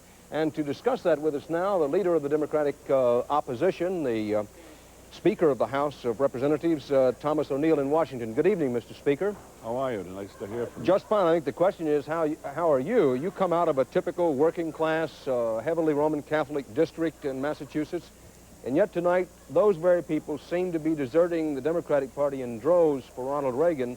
Why did they do that? Well, that's very interesting. They did that across the nation, I guess, except in my home area. It looks as though we're carrying the state for Mondale, and we elected a new United States Senator up there. The truth of the matter is that it was the tremendous popularity of the President of the United States. We've never seen his equal, and I have watched them all from Al Smith until this time, and including the great radio man, Franklin Delano Roosevelt. Excuse me, Mr. Speaker, we need to pause just one moment for some of our stations to say this is Dan Rather, CBS News, election headquarters in New York. Now, after taking that pause, Mr. Speaker, and thank you very much for understanding why we had to do that, I wanted you to continue on with your point if you hadn't ended it. Well, the point is that the President had tremendous popularity. I don't think that there's any mandate out there whatsoever. I'm so proud of my own Democratic members of the Congress. Earlier in the evening, they were showing me lists where we're going to lose 15, 18, as high as 30, they were saying earlier in the evening. Now the list is down to 3 of our members, as far as we can see, have been defeated, and we've lost about 3 or 4 open seats. So it's down to about 9, and on the Republican side, we've defeated, I think, 2 or 3 of them, and we have a couple of open seats. It appears before the night that we won't have lost more than 10 seats. Now, I think that there's no mandate out there. I think that with the tremendous popularity of the president, that the American people looked at the Democratic Party, both in the House and the Senate, and said, we want you there to protect the safety net of America and protect decency from America, and don't let the meat axe cut away at the programs that help develop America. Now, we're going to give to the president every opportunity that he has. We'll allow him to keep his word with his pledges and things of that nature. And any legislation that he can get out of a committee, we'll be happy to bring it to the floor. The power of the Speaker is the power of recognition and the power of scheduling. We'll schedule anything the president wants, which is concerning the defense of the economy and the environment of this nation.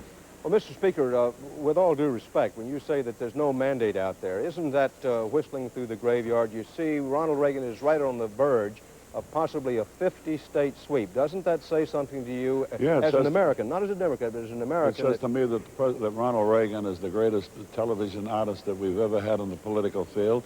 It tells me that he's an extremely popular man and a well-liked man, and also tells me that the American people send a message to all of America. With their popularity and their liking of the president, they send the Democrats to the Congress, both in the House and the Senate, as a mandate to them, as a safety net for the American public. Don't you think, Mr. Speaker, or do you think that it is also saying to every elected public official, we don't want any more taxes, we indeed want tax cuts? Well, we don't have any intention of having any taxes. If there's going to be any tax program that will come out, it'll be asked for by the White House. We'll help him keep that part of his program and that part of his promise to the American public. Now, Mr. Speaker, you speak in terms of President Reagan and the Republicans perhaps winding up with a net gain of 10 seats. Right. Our estimate is maybe as many as 15 or 16. But whatever that gain is that going to result in close votes? It seems to me such things as school prayer, for example, abortion, that even that might be enough to carry the day for the Well, the interesting thing about those, you're talking about those religious issues again, which have been defeated by a Republican Senate and which have difficulty in getting them out of the committee. As Speaker of the House, I just can't bring any piece of legislation to the floor that I see fit. We have a democratic process here, and the democratic process is they must be reported by committee. And that's hogwash when they say I can bring the prayer bill up or I can bring the abortion bill or the amendment for either one of those things. You, Dan, know that better. The system says that they must be reported out of committee first. And if they're reported out of committee, I've never denied the president anything that was ever reported out of a committee, and I'll go the same route. Mr. Speaker, you've been a fighting champion of the Franklin Roosevelt, John Kennedy, Lyndon Johnson, New Deal era. Is it over now? Is it all gone and over, busted? Well, I think it's been gone for some time, as a matter of fact. I think it's been gone from the 80s. We developed in middle America, and we brought the poverty rate down from the 30s, from 50 point to about 11%. We've seen it go up to 16%. The 80s was going to be an era of no new programs. We were going to reassess the programs that we had done through the years. We wouldn't have gone the defense route that the president had, but there would have been an increase in defense. We would have had a decrease in taxes, but not the way the president had, and we wouldn't have had these wild deficits. The days of the wild spending programs, and they weren't the wild spending programs, they were the programs that developed America, like the GI Bill of Rights, like the Social Security Act, like the environmental bills, and like the health bills and nutrition bills and things like that. But the time had come when you reassessed, you had developed your nation. The 80s was going to be a period of whether the Democrats won or the Republicans won. That we were going to pull in our belt and there was going to be less government. But we wouldn't have done it in the meat-axe style that the President of the United States did it in. Thank you very much, Speaker of the House, Thomas O'Neill. Appreciate you being with us. Hawaii and Minnesota, the only barriers now standing between Ronald Reagan and a 50-vote sweep. The tabulated votes in both of those states very close. Ronald Reagan stands now with 521 electoral votes. This is Dan Rather at CBS News Election Headquarters in New York.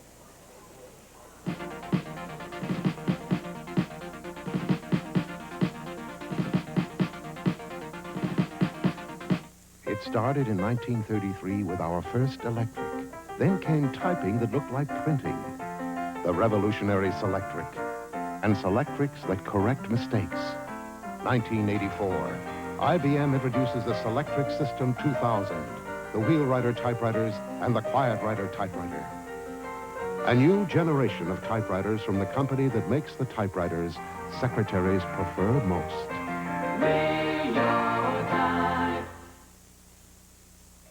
Under this snow, there's more oil than in Saudi Arabia. 20 years ago, Sun Company developed a process to get oil from tar sands. Since then, a lot's developed around here. Jobs, a community, hockey teams.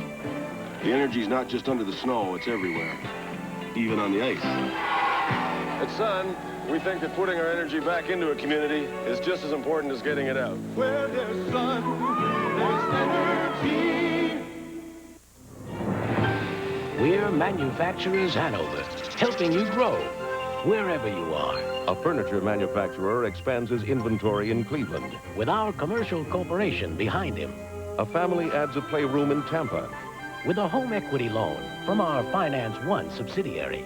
A corporate jet takes off from O'Hare.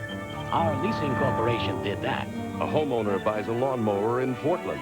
That's our MasterCard he's using. A tool and die firm selects our treasury management system in St. Louis. Our bank's financial management system subsidiary developed it. The World Financial Center springs up in New York.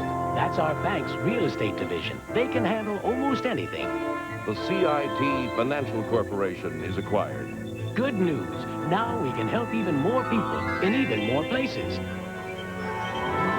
We're Manufacturers Hanover. And now you know why. We're called the Financial Source worldwide.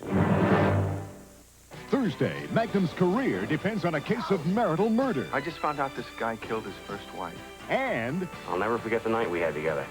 We never had a night together. Simon and Simon are targets of a love-sick killer. Then, on Knots Landing, Kathy reveals deep feelings for Joshua. We shouldn't be doing this. All Thursday. This is CBS. When a company gets bigger, it experiences growing pains. The pain of throwing out communications equipment that's suddenly obsolete. The pain of buying new equipment to replace it. Fortunately, there is Centron, the only communication system you'll ever need, because Centron service will grow as you grow, simply, inexpensively. Hello, George. Centron Communication System, growth without the growing pains. Centron, from Northwestern Bell. Over the years, lots of chips have gone into the dip, never to return. Some reach the edge, and some you'll lapel. But now there's the thicker dipper, Pringles Ripple Potato Chips. They're thicker than ordinary chips. Thick-alicious by itself, and just plain irresistible as it cradles that dip clear up to your lips. They'll take whatever you dish out. Give it the old guacamole. Delicious Pringles Ripple, the thicker dipper. WCCO Television, Minneapolis, St. Paul.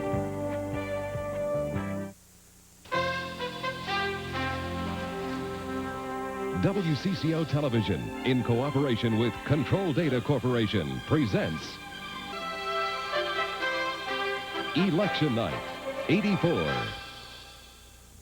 Just enough time to return to the CBS election headquarters. President Reagan, we understand, is speaking. Well, thank you all very much. It seems we did this 4 years ago, and let me just say, well, you know, good habits are hard to break.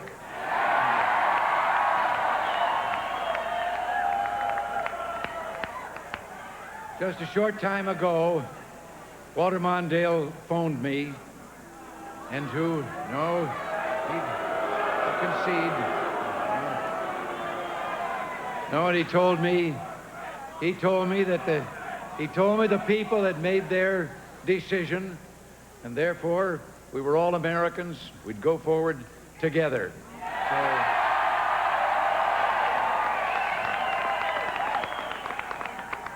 But Nancy and I would like to express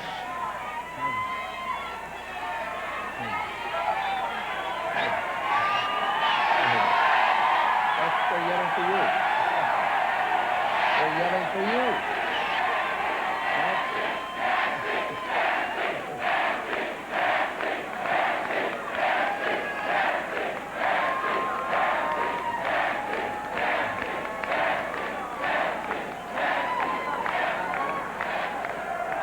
Nancy, thank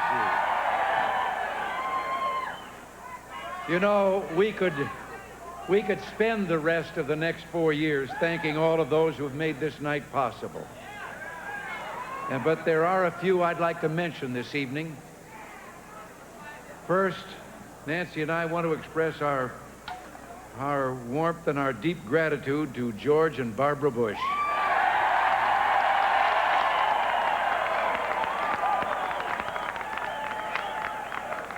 George, yes. And George, if you're watching down there in Texas, thank you for campaigning so magnificently all across this country.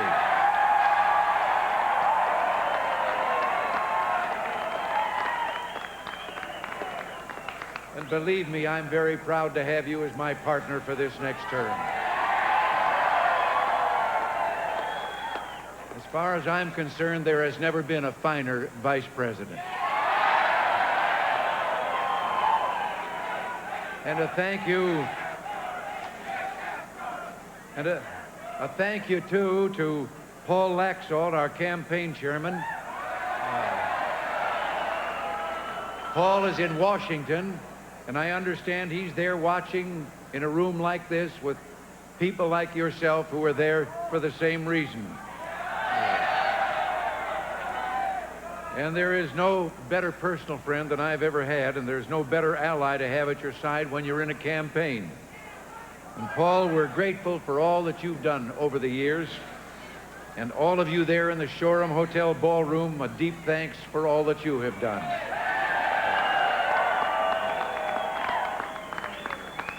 And Paul would be the first to say how much help he had and what an outstanding job was done by Ed Rollins, our campaign director.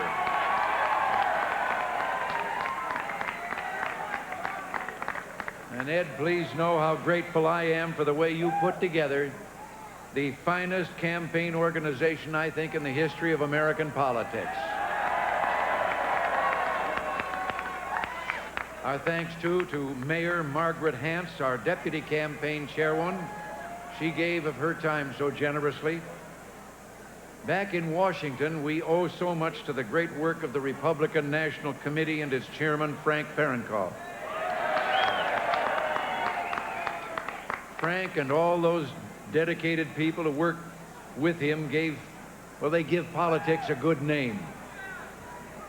We wouldn't have enjoyed this victory tonight without them. And now I have a special thank you for something that began here in this state almost 20 years ago. First by the dozens, and then by the hundreds, and finally by the thousands, we've seen our friends, all of you volunteers and workers who came to our side to help.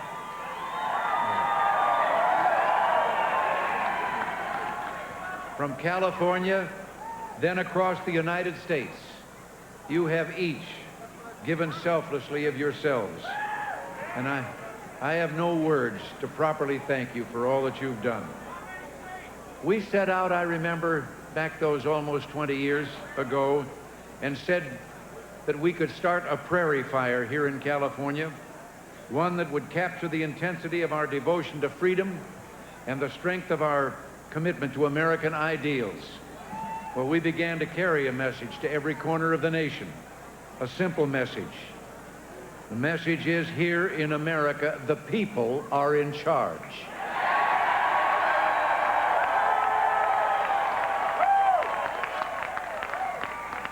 And that's really why we're here tonight. This electoral victory belongs to you and the principles that you cling to, principles struck by the brilliance and bravery of patriots more than 200 years ago. They set forth the course of liberty and hope that makes our country special in the world. To the extent that what has happened today reaffirms those principles, we are part of that prairie fire that we still think defines America, a fire of hope that will keep alive the promise of opportunity as we head into the next century. 4 years ago, when we celebrated victory in this same room, our country was faced by some deep and serious problems. But instead of complaining together, we rolled up our sleeves and began working together.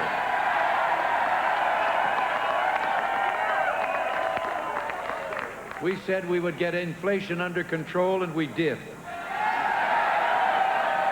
We said we would get America working again, and we've created more than 6.5 million new jobs.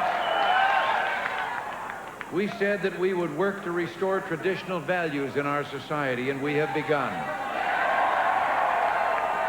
And we said we would slow down the growth of government and the rate of its spending increases, and we did. We said we'd get interest rates down, and we did.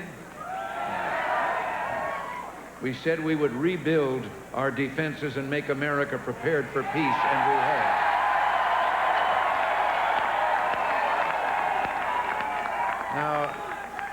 Now I wish I could take credit for this, but the credit belongs to the American people, to each of you.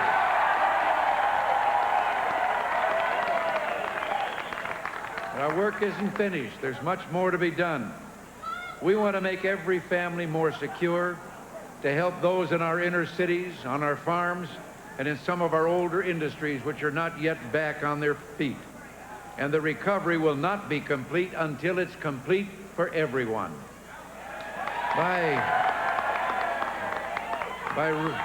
By rebuilding our strength, we can bring ourselves closer to the day when all nations can begin to reduce nuclear weapons and ultimately banish them from the earth entirely.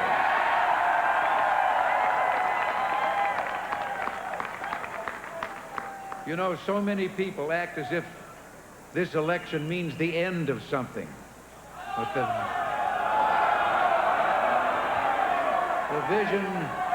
the vision we outlined in 1980, indeed the passion of the fire that we kept burning for 2 decades, doesn't die just because 4 years have passed. To each one of you I say, tonight is the end of nothing. It's the beginning of everything.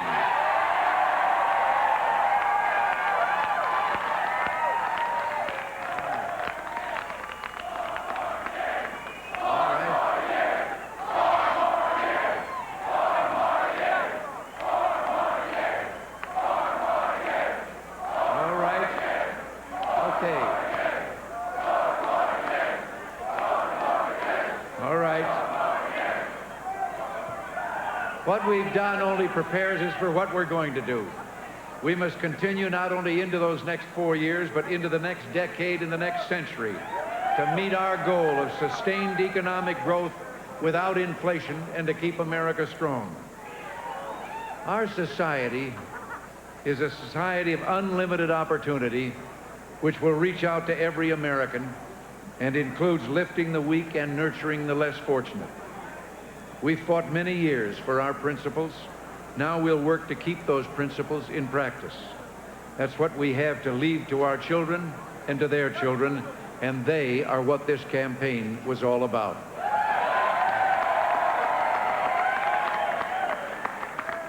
We've come together again, we're united again, and now let's start building together and keep that prairie fire alive, and let's never stop shaping that society which lets each person's dreams unfold into a life of unending hope. America's best days lie ahead. And you know, you forgive me, I'm gonna do it just one more time. You ain't seen nothing yet. God bless you. Thank you all very much.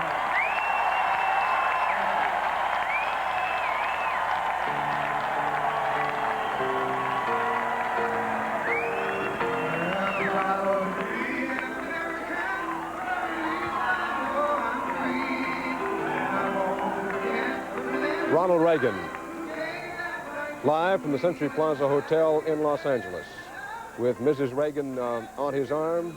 Mrs. Reagan, who had a balance problem a day or two ago, was assured by the White House something quite natural and nothing to be concerned about. Ronald Reagan saying, and I quote him, "You ain't seen nothing yet." The first California resident to be elected president. When Richard Nixon was first elected in 1968, he was a resident of New York. He's the first native son of Illinois to be elected. Abraham Lincoln, you recall, was born in Kentucky. At age 69, Ronald Reagan was the oldest man to be elected to his first term. He's now 73, the oldest man ever to serve as President of the United States.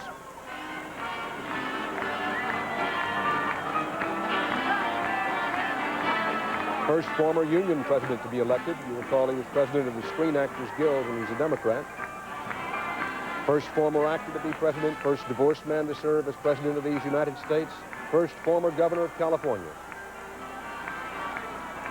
And what a job he has done in winning and fashioning this tremendous election victory. Whether it'll be a 50-state sweep or not, we'll take a look at it after we pause for these messages. We'll continue with more CBS News election night coverage in a moment.